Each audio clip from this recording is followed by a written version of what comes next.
Even what seems like a simple pinball repair can turn into a much bigger deal.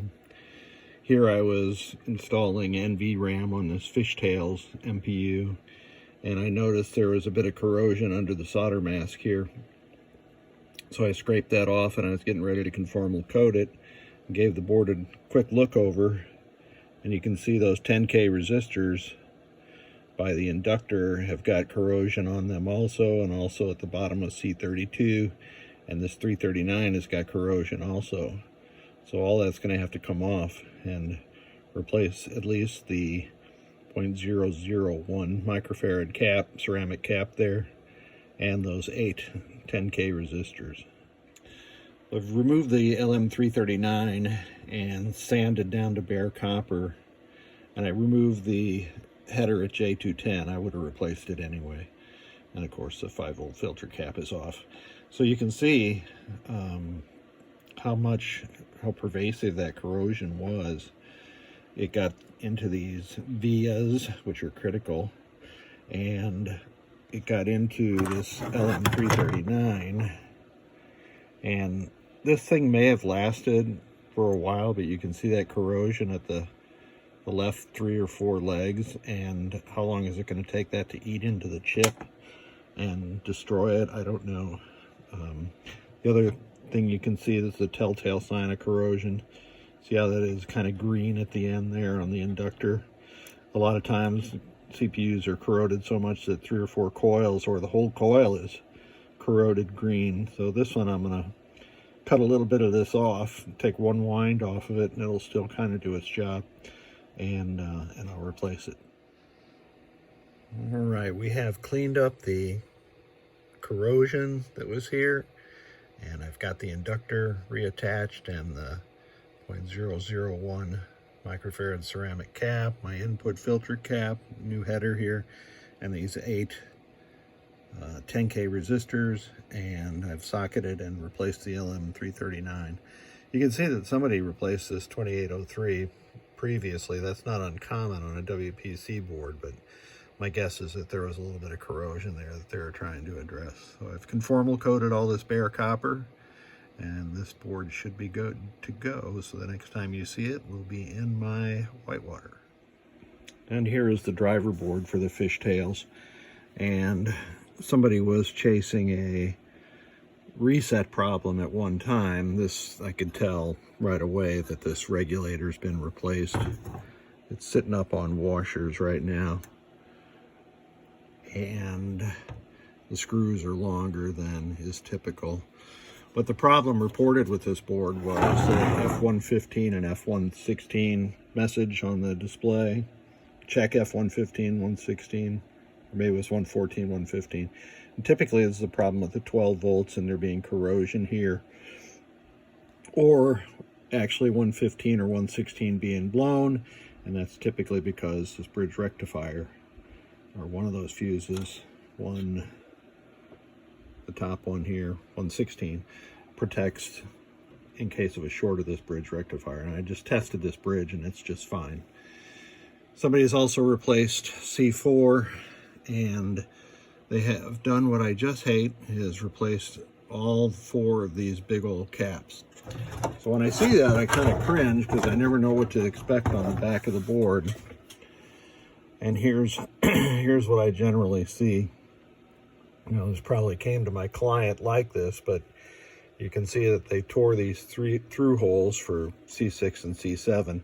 These 2 caps replace the 30,000 microfarad cap that's in the back of any Williams 3 through 7 game. Nobody ever replaces that cap. There is no reason to ever replace these 2 caps. And then they've replaced C5 right here and C11 also. Now, C11 sometimes gets damaged by connecting the board up wrong, and C5 is the primary filter cap for the 5 volts. So I do change that cap when it comes in. Somebody has changed out these bridge rectifiers, which is generally unnecessary. And they have implemented the hack of last resort, increasing the voltage by 1/10 or 2/10 of a volt by adding this resistor in line with the LM323K, and you can see they've isolated it by cutting this trace. and they should have cut a trace on the other side, and I'll check that out. So these jumpers, I'm going to leave them here. I could make it prettier, but it won't make any difference in the function of the game. What they probably missed when they were looking for the root cause of the reset was these headers.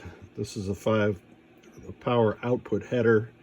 The one in the middle is a GI header down there. That'll get replaced also.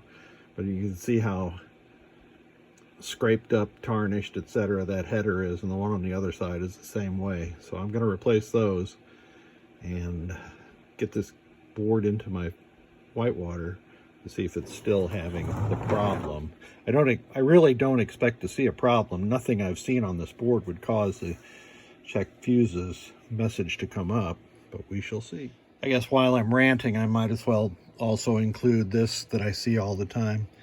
You can see that somebody has reflowed these header pins on J101, 2, and 3, and they used a solder that is definitely not a no-clean flux solder, so that's one issue. But the other issue is people reflow these pins all the time.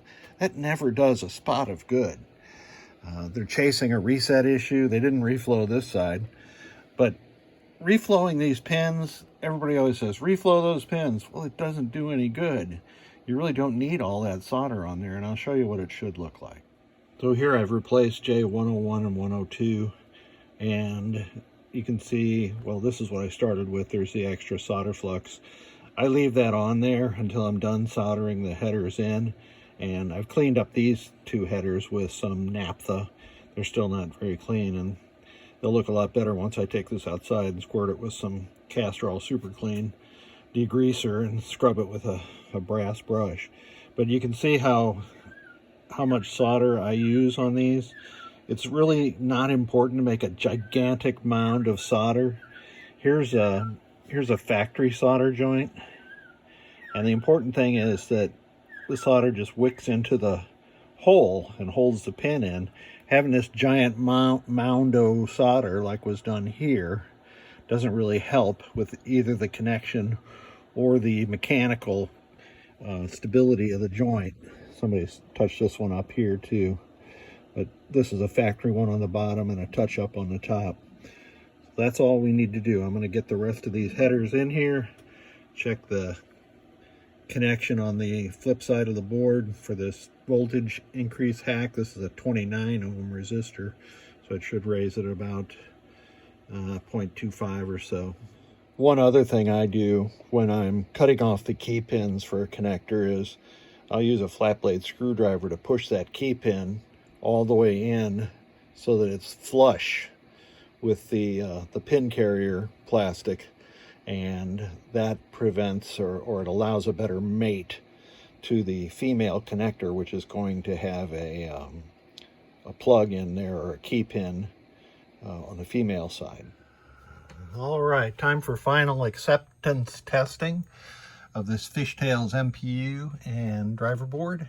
And I did find that somebody had replaced C4, but with a 47 microfarad cap. From the factory, it's a 100. Some people recommend putting a 470 in there. I always replace it with a 100. The driver board, loaded now with the CPU, is generating 5.13 volts, which is a little high, but it's not going to hurt anything. People will be happier with that than a little bit low. And you can see that I've got it booted up and it says factory settings restored.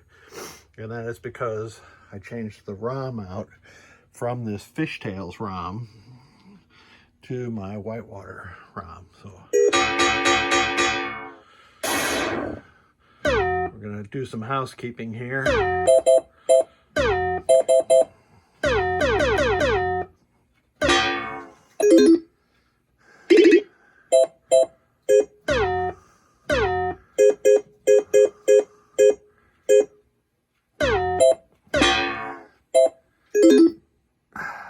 I have a little hearing problem, so I don't like to have that volume that loud.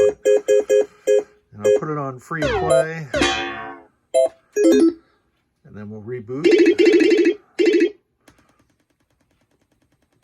I don't know if I need to put it on free play or not. This is a LH6 ROM, and I've just gotten in the habit of doing it. Now it's looking for balls right now. I don't have the switch matrix connected.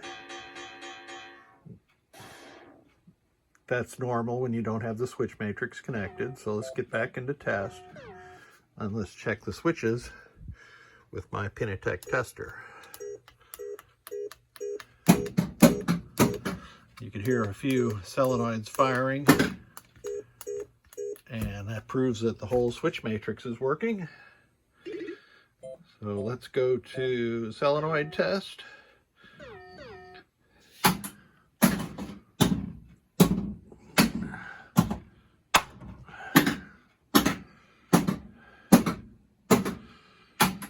And those are all working. General illumination. And there's my GI tester, the upper left. I'll walk through each string individually so we know they are all dimming correctly. And now we can do lamps and flashers at the same time.